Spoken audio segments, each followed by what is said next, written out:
Ladies and gentlemen, today we have an absolute banger for you guys. Today we're going to be talking about something that I literally see nobody talk about in terms of building a good offer. But if you do it, it will drastically make a difference. When I say drastically make a difference, one of my clients made $8K literally in 4 days just changing this, like additional on top of what he was already making.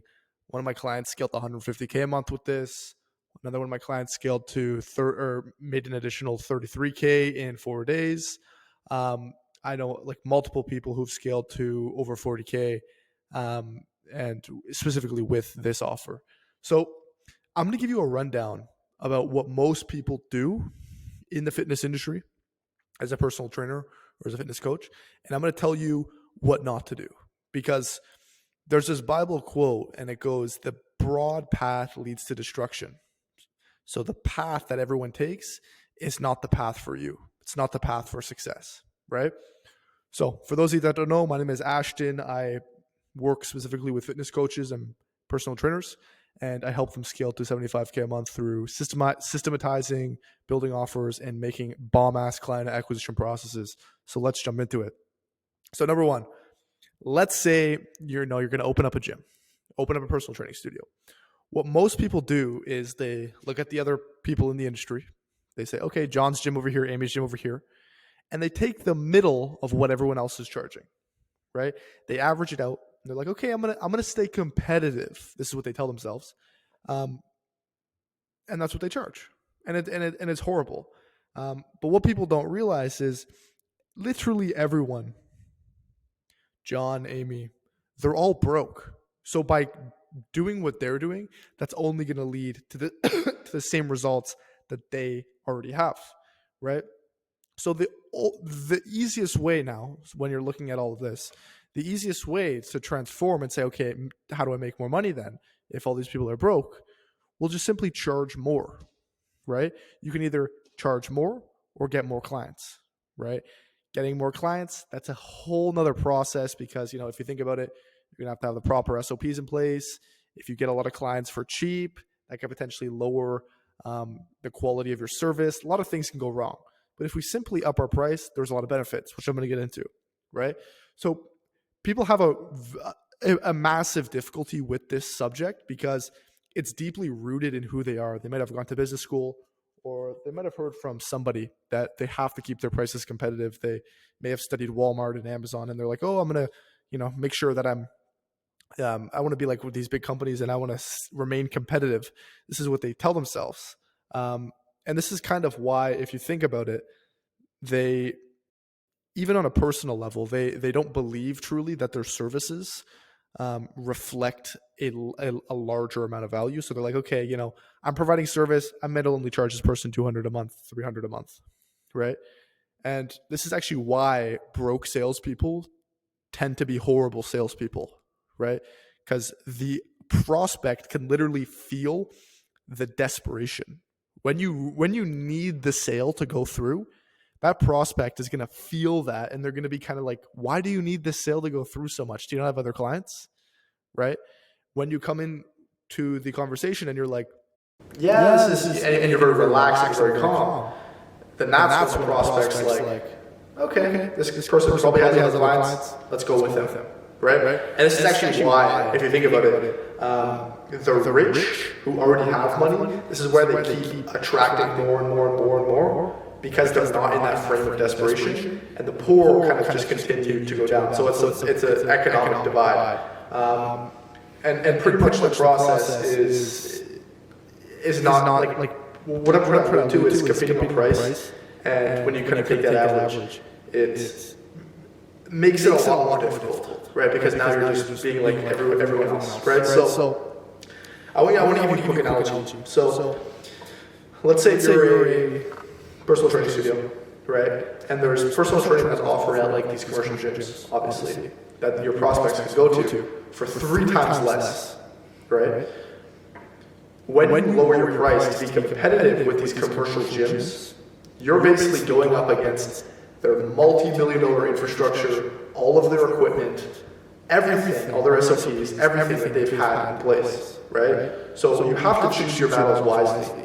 And if you want to compete on price, you're going to have a multi-million dollar budget, like LA Fitness, like Good Life, like Crunch, because these people who are funded, they have millions of dollars. You, on the other hand, don't, right? So you have the 100%. There's this quote about obviously like learning how to choose your battles. I don't know if that's like a Bible quote or something, but you have to understand that choosing your battles is a very important thing, especially in business. So now I'm going to actually tell you the cycle of why you need to charge more, right? And how the cycle actually looks. So when you pretty much decrease, I'm going to start with decrease, then move to increase. So when you decrease your price, what pretty much happens is your clients, their emotional investment decreases because money is a form of psychological investment. If I only invest $10 in this hot dog, I'm not going to be as invested as it was $200, right? So your client's emotional investment decreases. Number two, the perceived value of your service decreases. So when you pitch your price, they're like, oh, it's probably not that good because it's not that much. Therefore, your results decrease as a result of the decreased investment and the decreased perceived value. So the results of your program actually decrease, right? And then what happens is clients increase their demandingness, right? So have you ever noticed that the clients who pay the least are always the ones that are under us? Exactly. So pretty much now the clients get less service because you have less money to spend on them.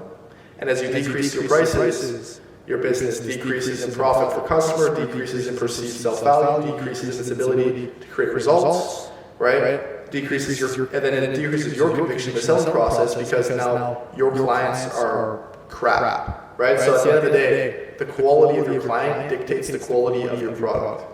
That's a very big one. My mentor told me about that. That was a huge paradigm shift for me, right? So, and it all starts with price. So if you decrease your price, you actually decrease in harm your product.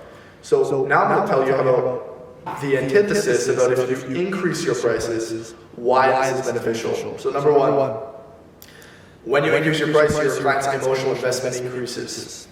Oh, it's $2,000. Wow, okay, I'm going to treat that like a $2,000 program. I'm going to treat that, if I buy a $200 steak, I'm going to treat that like a $200 steak, and I'm really going to enjoy that steak. Right? Number two, the perceived value of your service increases. People are going to frame you up here, even if your product is, okay. They're going to think of you up here. Your relative value is going to be quite high. Number three, your results are going to increase as a result of the investment and perceived value. Number four, your clients are going to decrease their demandingness. Right? So they're going to be chill because that high price is going to feed out the people who are just wanting to be there because of the low price. These people who are paying a lot are going to be there because of the value. Does that make sense? So now then your clients are going to get more service because you have more money to spend on them. Right? So now you have bigger margins. You're going to be able to spend more money on them to make sure that they get the results. Right? Your service is going to be awesome. And as you increase your prices, your business increases in terms of profit, increases in terms of perceived self-value. So you feel like you're worth more because you charge what you're worth and what you're able to serve.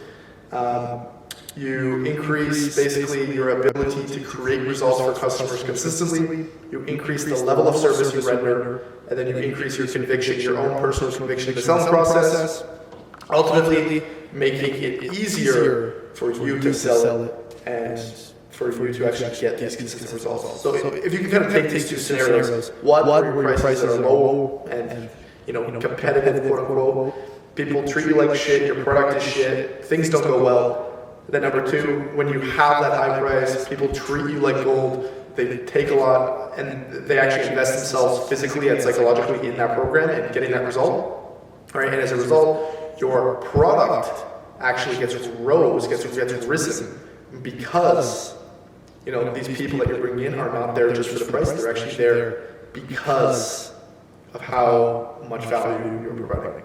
So if you got value out of this video, leave a thumbs up. This is just a quick one on price. I have a few other videos that I talked about on price. But price is one of those things that in business that you need to lock down and you have to understand because it dictates a very large portion of the entire customer interaction. Thank you for watching.